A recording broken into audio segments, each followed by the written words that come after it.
యాదాద్రికి record స్థాయి income 28 రోజుల్లోనే 3 కోట్ల ఆదాయం. యాదాద్రికి పోటెత్తుతున్న భక్తులు, గణనీయంగా పెరుగుతున్న హుండీ ఆదాయం.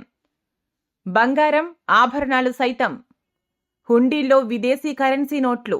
యాదగిరీసుడికి రోజురోజుకు ఇన్కమ్ పెరుగుతుంది. మునుపెన్నడూ లేని విధంగా రికార్డు స్థాయి ఇన్కమ్ వచ్చింది. కేవలం 20 రోజుల్లోనే యాదాద్రి టెంపుల్కు రికార్డు స్థాయిలో 3 కోట్ల ఆదాయం వచ్చింది. అది కేవలం హుండీ ఆదాయమే కాగా 100 గ్రాముల బంగారం, 4 కిలోల వెండి, US dollars, UAE dirhams, Australian dollars, Canadian డాలర్స్తో పాటు Singapore, England, Saudi Arabia, Oman, Malaysia, Nepal, Qatar, Thailand, New Zealand, Kuwait, Africa, Bangladesh, Uganda, Indonesia దేశాలకు చెందిన కరెన్సీ నోట్లు పెద్ద ఎత్తున హుండీల్లో చేరాయి.